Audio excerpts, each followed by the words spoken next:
We've heard from policymakers, education leaders, first ladies, a filmmaker, a business leader, a journalist, an ambassador, a judge, a coach, and today we welcome our first male guest, along with one of She Shares founders and sponsors. Yay! She Shares would not be in its 5th season if it wasn't for our continued support from our sponsors. Many of our sponsors have been with us since the very beginning. And I just want to take one moment to recognize our sponsors. Please hold your applause to the end. Our founding sponsors are Lucas Public Affairs. Okay, you can clap for that. That's it. Thomas Law Group and Skelton Strategies.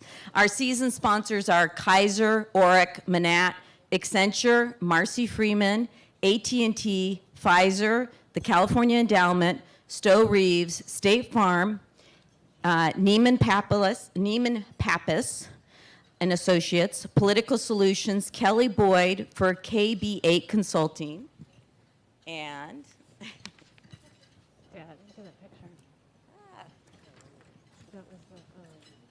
Cassie Gelson from Sacramento Advocates. And our media partners are KCRA, the California Channel, and Comstock Magazine. As many of you know, a big component of She Shares is our mentorship program that we have in partnership with our nonprofit partner, California Center for Civic Participation. We have over 20 pairs that have been meeting and getting to know each other since January. We recently hosted a workshop for our mentees with a guest speaker on millennials and how they relate to other generations. That must have been interesting. Thank you all for participating as the mentors and the mentees. So before we get started, I wanted to mention 2 things. One is I'm incredibly delighted that our mayor was here. I don't know if he's still here, but Darrell Steinberg, yes, our brand new Sacramento mayor. Maybe we can get him for a He Shares. That'd be good. I'm really excited about this program today, and part of it is that we have 2 of the most amazing political experts in California and nationally. I mean, Karen Skelton is a political strategist that has worked in the White House and all over, and Karen will explain that a little bit more. And George Skelton is one of the most respected journalists in the country and knows more about California and national politics. So we are so grateful to get them. It took a little convincing.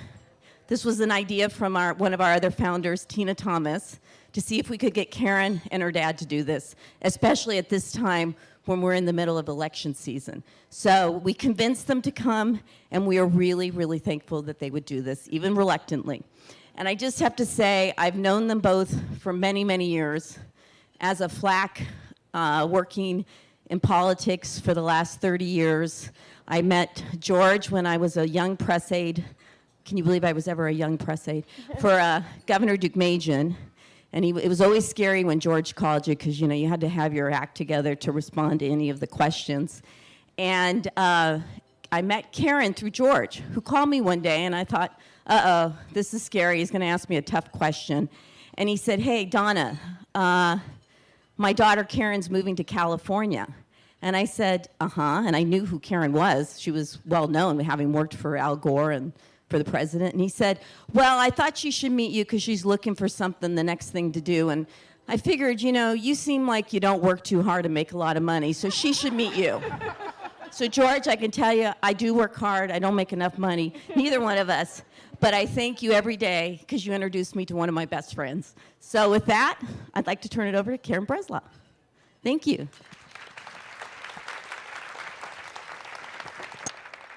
Thank you, Donna. And as Donna mentioned, we are breaking the mold today at She Shares. And we're very happy that Karen and George succumbed to our arm twisting to do this. We've chosen, as you know, to focus on women making a difference. And we've heard so many stories over our past 5 seasons about the men, usually in the background, who mentored, molded, inspired, and believed in the women that we admire and came to hear. And they are bosses, colleagues, competitors, and in today's case, a father. LA Times legend George Skelton is the father of 3 daughters, including our own Karen Skelton. And in this crazy political year, as Donna mentioned, we realized what an incredible treasure we had right here in our own backyard in this father-daughter duo. Between them, they've covered or advised California's governors, senators, a few U.S. presidents, and would-be U.S. presidents for more than 6 decades. So we decided to take advantage of this living history, and I want to start by welcoming George and Karen and thanking them for being here. George, you started working on your high school paper, I read, more than 60 years ago, and you haven't stopped committing journalism since. And I'm wondering, and this includes 54 years with the LA Times, which has got to be a record of some sort. I want to, what's that? 42. No, I think it's 54. 42 at the LA. Oh, 42 at the LA Times. But anyway, okay, I have to do my math over. I wanted to flash forward and ask you, in light of what's going on today, what surprises you most or strikes you most about the way political journalism is practiced today? We're going back to where I started, which is I worked for wire service for 11 years, UPI. Yeah. And it was a deadline every minute. That was our saying. And we would update stories all day long. And we'd do what we called radio splits. We'd write radio copy every hour and just update the old stories. Then we got into long-form journalism where we actually investigated stories Right. and spent a lot of time on them and really thorough reporting. Now we're going back to the old days where people today, they update stories all day long on their blogs and they use I've covered assassinations before.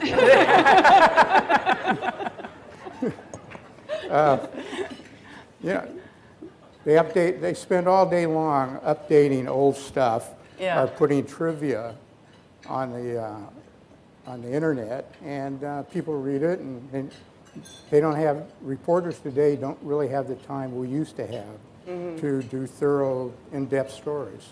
And news That's organizations, the biggest, yeah. that's really the biggest thing in journalism now. And news organizations don't have the budgets either, it seems. No, they don't have the budget, but also, I mean, they're going for clicks. And the more stuff you put out there, the more clicks you get. And they're trying to attract internet advertising, and they don't have the budget. You're right. That's part of it. It's not all of it. Okay. And Karen, I think it's probably no surprise that as the daughter of 2 political reporters, you grew up to be a political junkie. And I wanted to just start, if you could tell us your first political memory from when you were, I don't know how old, but you were around a lot of these folks that your parents covered from a very early age. Yeah, we grew up in a house, my sister and I and my other sister, in a house where the news was on. It's like an NPR newsroom. You know, there was no television that had laugh tracks. We were always watching. That was the rule. So we had to watch. We watched the news all the time, and I remember that distinctly. I remember being with my sister Donna at the Capitol, playing around with the ticker. What's that stuff called, Dad? That comes out of the Ticker tape? I don't yeah, know. that stuff that comes out of the Teletype machine. the teletype machines, you know, and we would just be, you know, hanging around the newsroom. We were around newsrooms from the time I could remember, I think, yeah. And George, what drew you to journalism? Tell us a little bit about your family, how they came to California, and what drew you as a young guy into journalism? It's 2 different subjects, but That's true. well, I was born in Santa Barbara, raised in Ojai. My dad came from Tennessee, hill country. I'm the first Skelton not only to graduate from college, but to go to high school. He lived in the hills and 12 miles from a high school, and they didn't have a car, and all they had was a horse and a mule, and they couldn't spare that for him to go to high school. So as soon as he could, he left Tennessee and came to California and worked in the oil fields. My mom, who was a quarter Cherokee, couldn't stand the bigotry of Oklahoma. Drove out here in early 20s and went to work. Her first job was advertising manager for Bakersfield, California. And they both left Kern County and went to the coast, met on a beach. And my mom always told me, don't be a reporter because they drink. They drink. They drank too much. And her father was half Indian and alcoholic, so, you know, that's the background. But I got into it, I just loved to write, you know, even when I was in elementary school. I took a lot of music lessons, and I kind of obtained some kind of creative streak through music. I like to write. Best thing a teacher ever told me was I wrote for a 6th grade paper, and he rejected it. He said it was too professional. So I thought, that's pretty cool, too professional. Okay. The problem was I was writing about a Major League Baseball team, and of course he didn't want to put that in an elementary school newspaper. But I took it the other way. But I worked in a back shop in high school. A what kind of shop? A back shop for a weekly newspaper. I was a printer's devil. And I broke down presses and oiled them and cleaned them and broke down lead and melted it down. One day I asked the publisher, who's going to cover high school sports? You are. So that was, I wrote for 10 cents an inch for the weekly newspaper, and I worked on the high school paper. And one of the teachers, I guess, liked me because her daughter was a so-called society editor of the Ventura paper. Office was next door to the sports writer, and the sports writer called me one day and asked me if I wanted to work. And I said, yeah, great. So I worked 30 hours a week going to junior college in Ventura. But I always liked to write, and that's how I got it. I loved sports, couldn't play myself, liked being around it, so I became a sports writer. And got hired by UPI in San Francisco as a sports writer. I covered the '61 All-Star game. Warren Spahn grabbed a cool credential off the great hero, World War II hero, one of the greatest left-handed pitchers that ever lived. He grabbed his credential off my jacket and said, this is cool, I could give it to some pussy. And right then I thought, well, there's a lot of assholes in professional sports, and there's assholes in politics too, but at least they do things that are important. Well, we are breaking the mold today, aren't we? So I've always been kind of a political junkie, so I went in and asked for a transfer to Sacramento, and okay, into the baseball season, we'll transfer you, and that's what they did. Karen was 4 months old. And that's what got you into politics, covering politics. Yeah, I guess so. We talked around, you know, my mother was interested in politics, and I was always kind of a political junkie. I was high school chairman of the Adlai Stevenson for President Committee. Oh, wow. And, you know, that's where I learned to lose. Well, it's hard to overstate the breadth of American history that George Skelton has chronicled. And I want to give you a sense of his career. George kind of teed it up, but Karen helped to produce a video when George reached his anniversary with the LA Times. And I just want to see, Taylor, if we could cue up the video and show you a little bit of George at work. The Los Angeles Times, leaving an indelible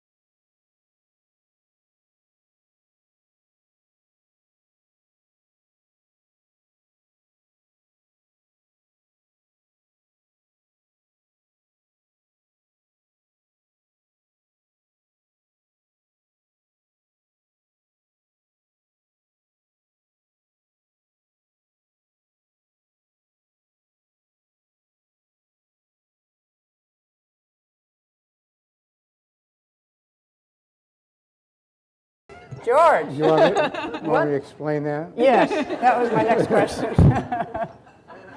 Well, What were you thinking? Reagan was at a drug rehabilitation clinic in Houston, and he was telling these kids that if they take care of their bodies, by the time they're his age, they can pull on their socks while they're standing up.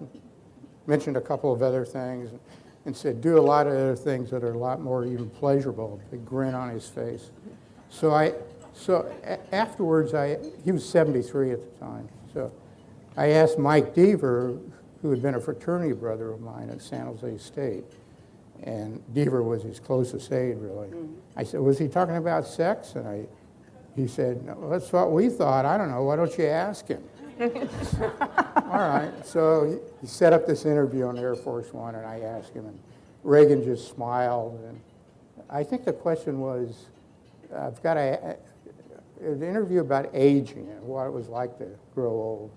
And he smiled and said, well, George, I just remember Jimmy Carter talking about Playhouse. It was a Playboy interview, but he said Playhouse. And I said, well, can you still do the same things? He said, I can do them. I can do everything I could 20 years ago, if not even better. So, I never wrote about it, but press secretary. Let it now be told. The word got out, and the stenographers recorded it, and the word got around, and somebody else wrote about it. So, anyway. Okay. Someone else wrote about that? Yeah. Larry Speaks, the press secretary, did. Sam Donaldson put it in his book. And finally, I wrote an op-ed about it. And what happened the next time you saw Mrs. Reagan? She was always pretty cold to me anyway. All right. Well, as many of you know who've been to She Shares before, we often do a round of questions, 10 questions. But I thought today, just in light of the treasure that we have here, we're going to do 10 pictures.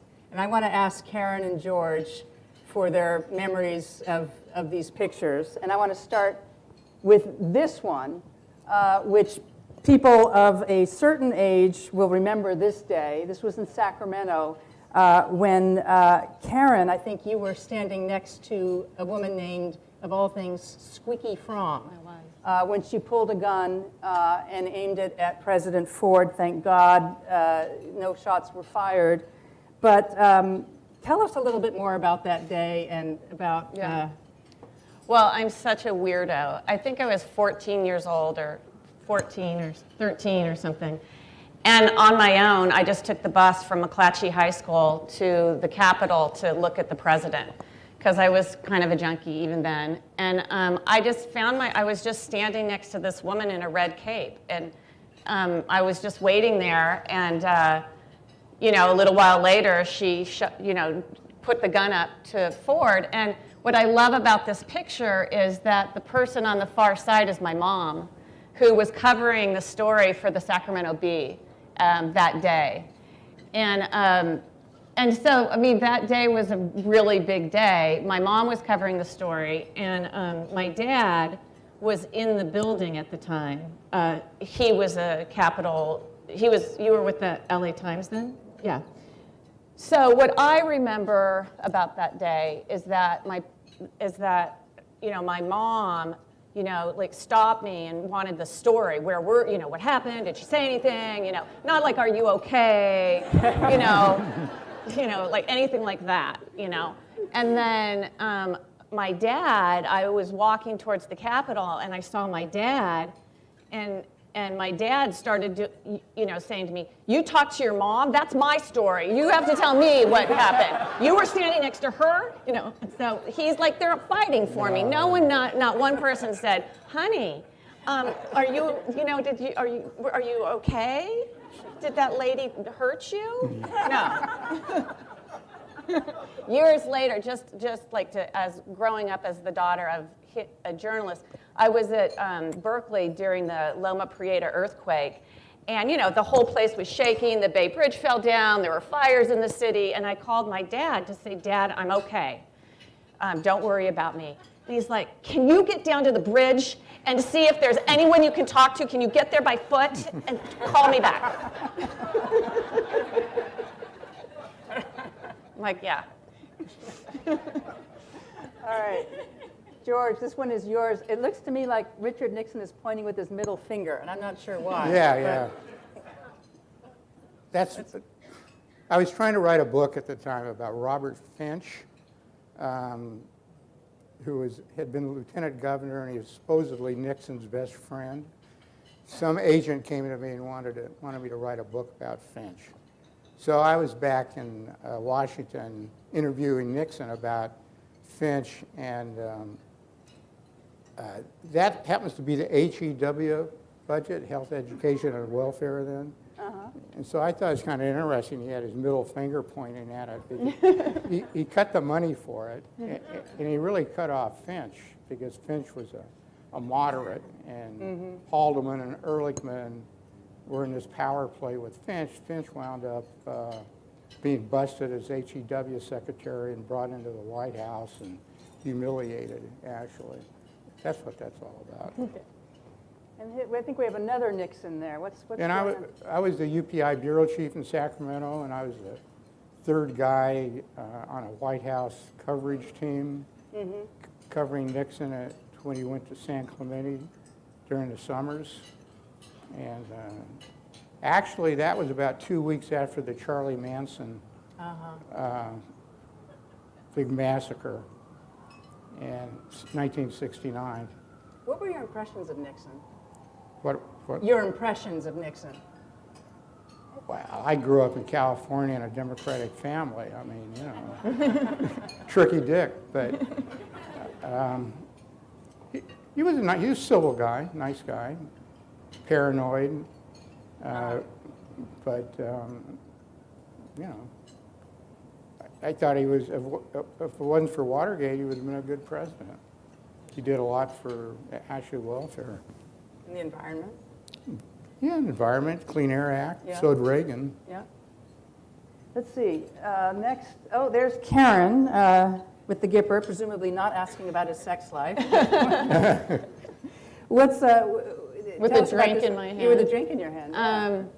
That was at Reagan's ranch. So when Dad was at the White House, they'd come out to the Reagan, out to Santa Barbara every summer, and we'd all go up, all my sisters and I, and and see him at different times. And he had a party for the press at his ranch, and I was there, and I asked for, he wrote a note to my sorority. Yeah, you wanted him to write a note for Pledge Week. Same. Right, to get me Yeah. in, or something, to get the pledges in. Pledge Theta. Yeah, that's what I asked. Oh my God, I was campaigning with him. I was asking him to write something to actually that is in the archives. I never really talk about being in a sorority, so I can't believe I say it. But anyway, that's in the archives for the Theta House in Bloomington, Indiana, or something where their headquarters are. This note from the president telling people to pledge for Theta. I was at UCLA at the time. I guess I was a sophomore. Yeah, Reagan would have a barbecue every summer for the press and the families and stuff, and that's what that was. And here And that was when he was governor. Yeah, that looks like Ronald and Nancy Reagan in governor days, and these are your daughters, right? Right. Yeah. So, Karen's on the left. all right. So, Karen, what has it done? You were around these figures as a young child and throughout your growing up, and you've stayed around political figures as an adult, but what did you learn as a kid being exposed to these people? I was just never was intimidated by political people or famous people after growing up in that family. In my family, that was what we did for fun. When I got into politics, people didn't intimidate me. I always thought of politicians as just people that are just like us. And coming from a family of journalists, they were always trying to poke holes in the politicians and criticizing them and calling their bluff and stuff. And so I thought that was fair game. You didn't have to take what they said as the truth. And some of them tried to do good, but some of them tried not to. And if you're going to be around it, you can't fall in love with your boss. So I kind of learned that. Nice. Yeah. Okay. Let's see. There you are, George. That's Governor Pat Brown. Right. What's happening? It looks like you're being awarded for valor of some sort. That was in 1966, last weekend of the campaign. He was flying around LA in helicopters. We had 4 helicopters, 3 of them crash landed. I was in one that crash landed. It was a bad campaign for Pat, I mean, really. But, Losing the press corps. so that night he got this old ashtray and a ribbon, wrote hero on it, and pinned it on my lapel. All right. And then here you are with the next Governor Brown. That's Governor Sacramento Jerry Press Brown, Club yeah. debate between Jerry Brown when he first ran for governor and Houston Flournoy. I think we had the only debate, and I was the moderator, and that was to see who went first.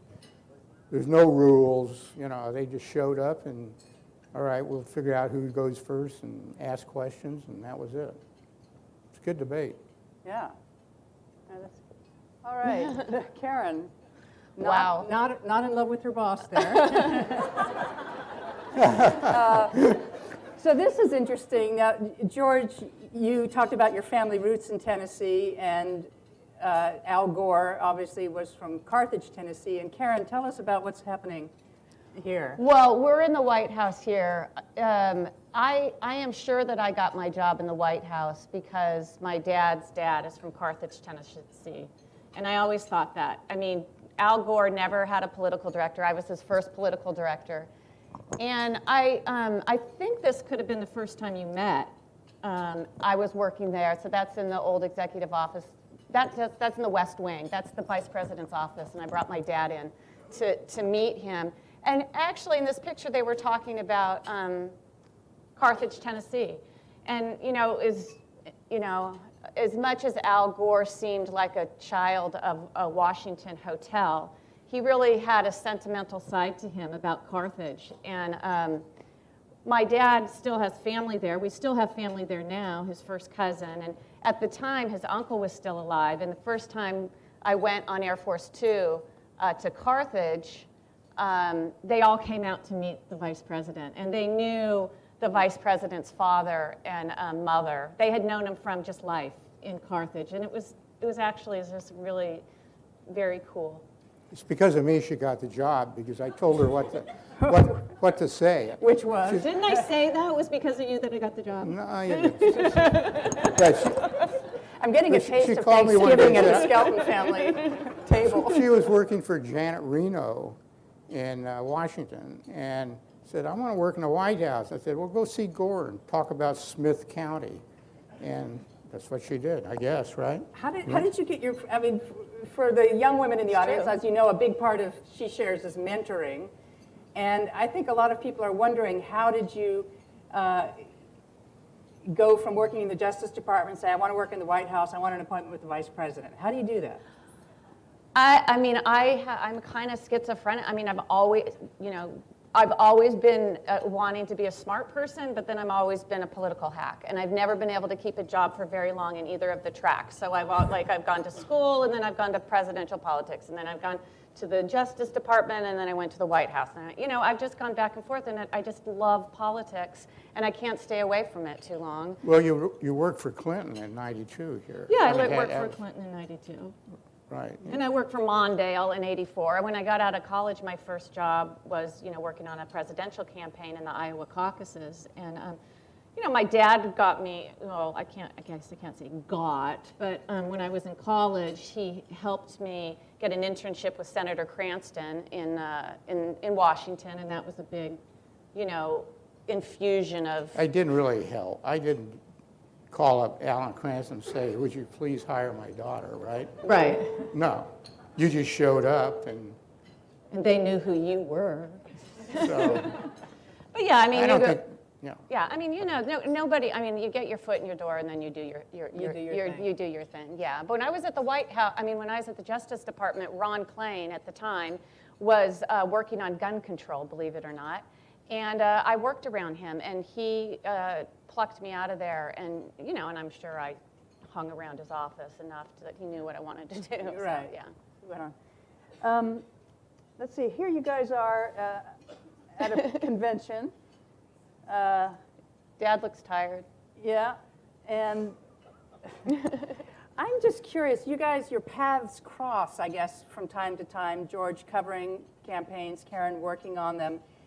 Do you ever interview your daughter or try to get the scoop from her, or how do you guys draw the line? I try to stay away from most of the stuff she does. Yeah. And I don't know what she does, because she took my advice from, when she first got into politics, I told her, just remember, nothing is ever off the record. And now she won't talk to me. She hasn't talked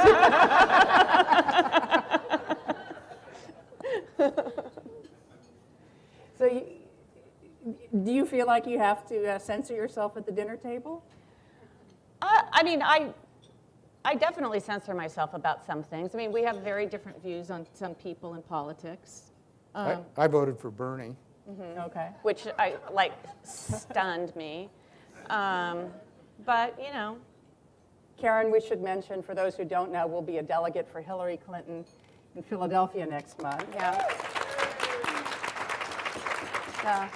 I mean, the one time it was really tricky for me that I remember. I mean, there was a lot of times, like, 1984, my mom was covering Jesse Jackson, my dad was covering Reagan, I was on the Mondale campaign. We would, crisscross the country. I mean, I slept on the floor, courtesy of the LA Times, in my dad's hotel room the night of the Iowa caucuses.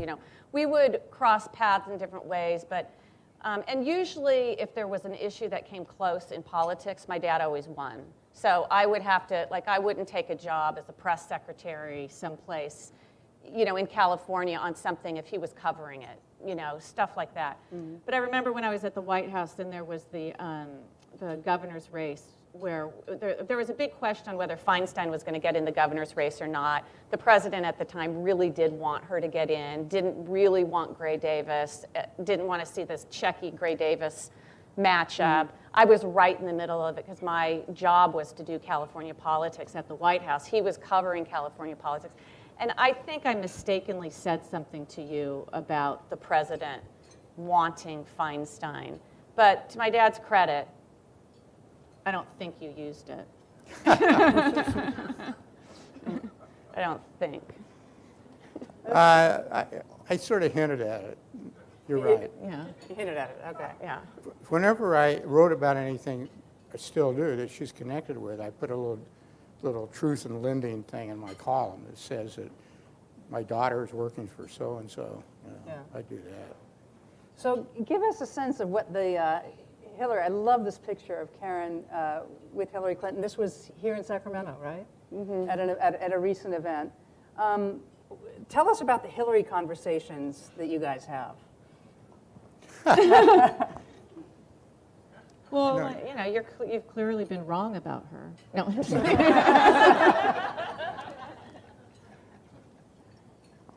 I'm probably like most people you see in the polls. I don't have a favorable impression of her for various reasons. And Karen hasn't been able to sway that. in No, any way. I mean, probably vote for her, but of course I'll vote for her, but no, I'm like a lot of people.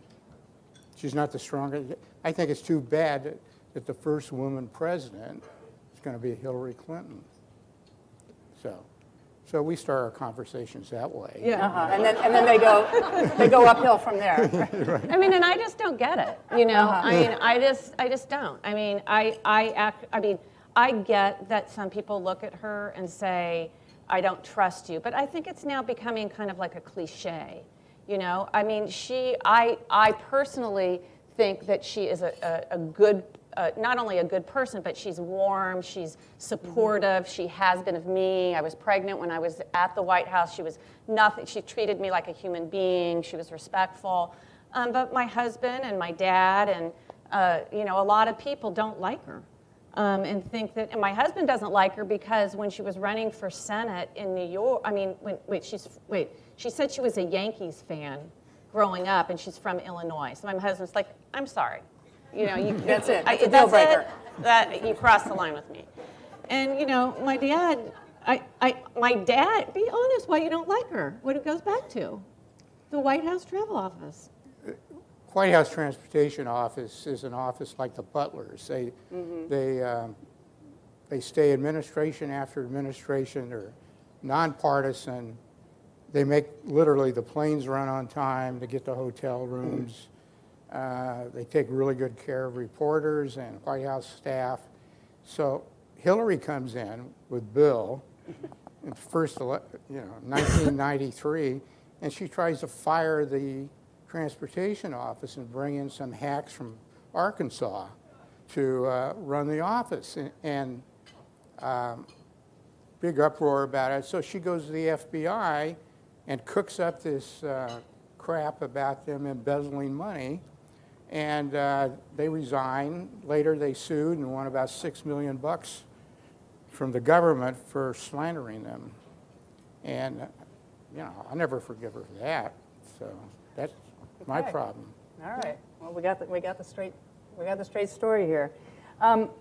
This brings us to the current day, and I'm curious, just given the presidential campaigns that you have both covered, has there ever, in your memory, been a more polarizing one than this? Polarized and polarizing. No, of course not. No, this guy, this Trump, is the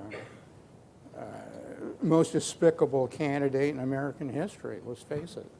Well, how do you really feel? Well, he acts in a way that I would have never allowed my children to act, and I'm sure that most people wouldn't allow their children to act the way this guy does, who wants to be president. And I blame not so much him, but the voters who vote for him. I mean, how can anybody vote for a president who calls people liars routinely, cowards, makes fun of their bodies, makes fun of makes fun of disability people, name it, Are the media complicit in? Are the media complicit in the Trump phenomenon? The fact that he got all this free media during the primaries? No, I mean, we're going for clicks. Let's face it, ratings, clicks, anything. I don't think the media at all is conflicted about their feeling about him, but we write about him. And after all, he could become president, so we have to write about him, try to inform the public. I mean, I don't disagree with any of that. I think the scary thing is that he could become president. He raised $5 million the other day when after he fired his campaign manager, they put some semblance of an operation together, and he raised $5 million in a day. We just don't know. Everyone's been wrong about him. No one ever thought he was going to beat everybody in the primaries. And we just don't know. He helps us by continuing to be alive and speak in public. So that's something we have going for us. But nobody, people really don't like Hillary Clinton, and I get that. So, I mean, I think that her vice presidential pick is going to be a very important bridge between those who, don't like her negatives, and the people who, want to vote.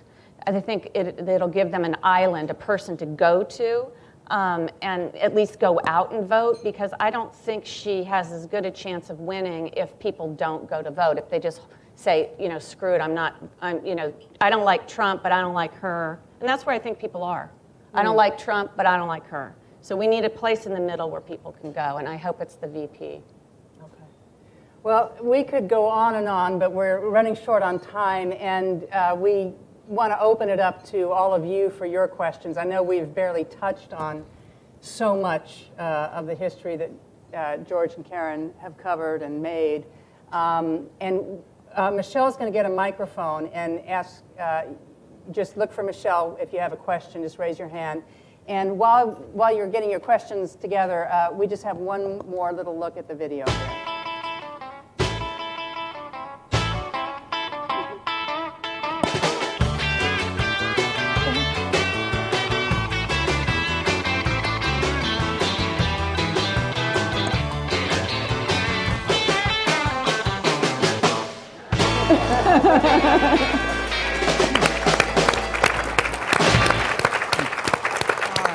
And my question, Karen, is for you, and that is, if you were a betting woman, what would be Hillary's top 3 candidates for vice president?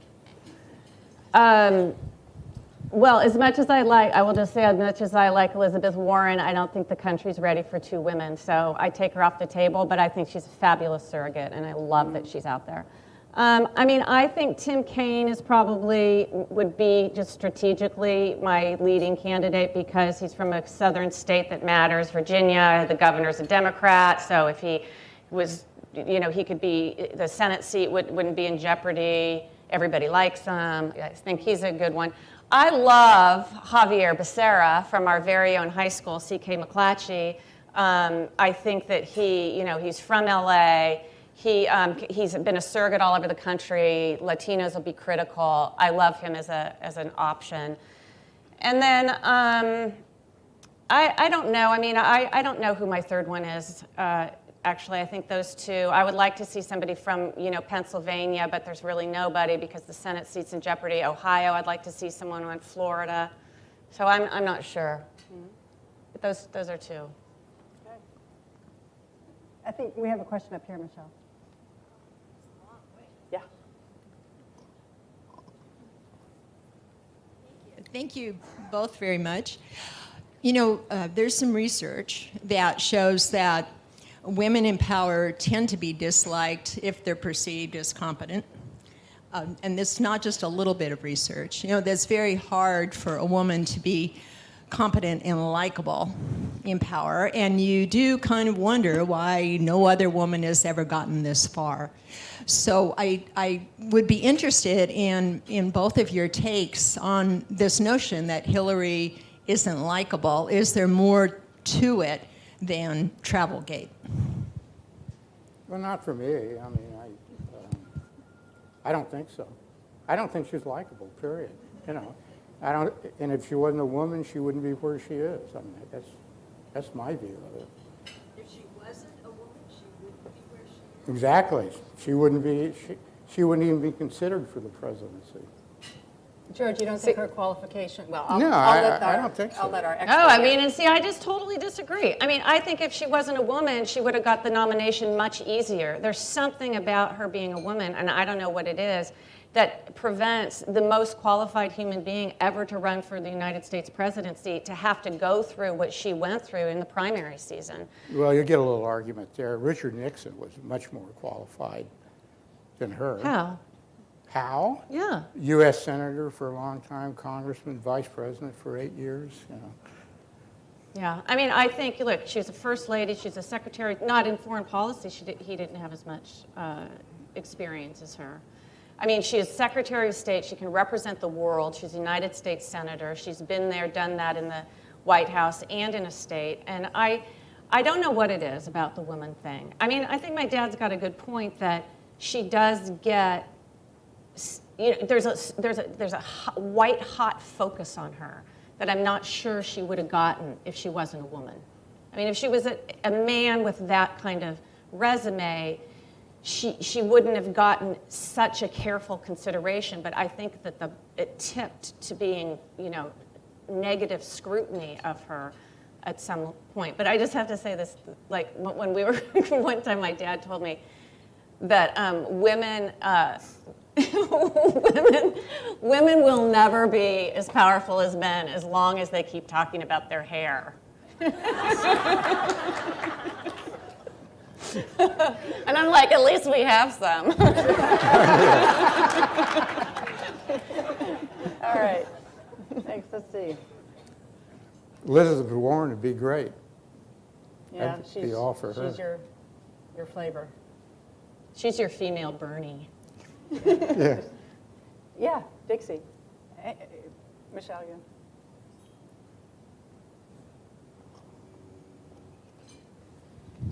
Hi, my name is Dixie Noonan, and I'm just curious, after the decades that you've spent covering Republican politicians and presidents, what's the future of the Republican Party? I'm going to go ahead and assume that Donald Trump is not going to become president. And if that's true, what does the future of the Republican Party look like going forward? Well, nationally or in California? Nationally, but both. Well, obviously the Republican Party has to appeal to Latinos and minorities, Asians, Latinos, not just old white guys, or they don't have a future.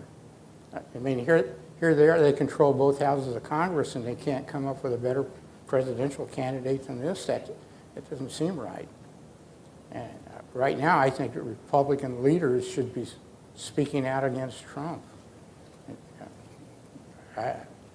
In California, they've got no future until some moderates come along and can get elected and rise to the top. People like, well, Dugmasian, Wilson, Reagan. Reagan governed as a moderate, although he spoke a great conservative line. Yes, right here. Work the front.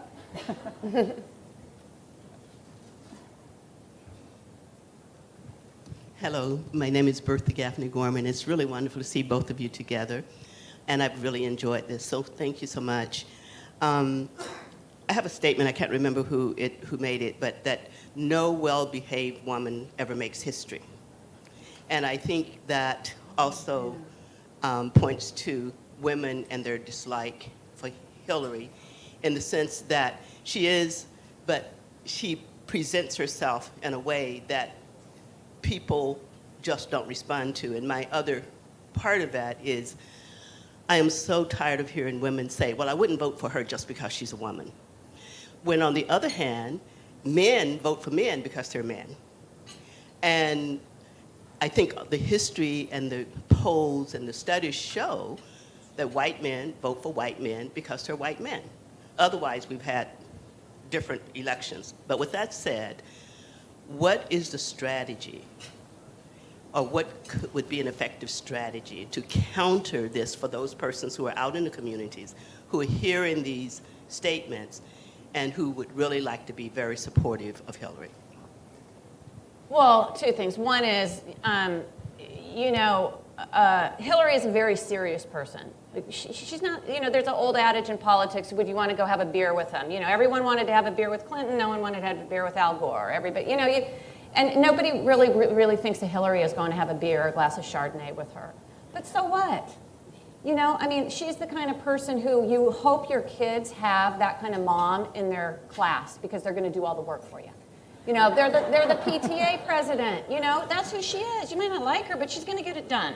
That's where I come out on that thing. And I really trust the American people are going to come down on that. That eventually people want, it's a risky world, and they're going to want somebody they can trust, and they're going to come down on that.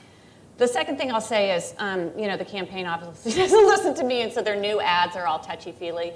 And they have this beautiful ad out of her with these small kids that was filmed on an iPhone. And it's just lovely, and it's unscripted, and it's behind the scenes at an event, and it's the kind of thing she has to do more of. She has to be seen in natural situations, and she can't be what she's not, and that's the thing that I think she tried in 2008. She can't become warm and fuzzy when she's not. Okay. All right, we have time for one last question, and we have a lot of hands. Coin toss. Hi, my name's Marlene Garcia, and thank you so much. This has been a fantastic conversation. So my question is about the generational divide on Hillary.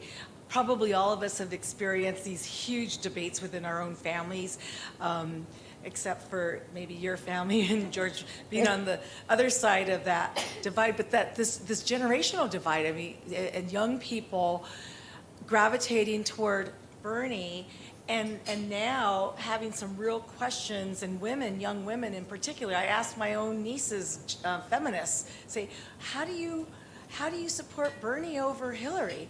And they said he's the better feminist. So my question is, Karen, how do you get past this sense of he was the better feminist, or this generational divide that we faced in the primary?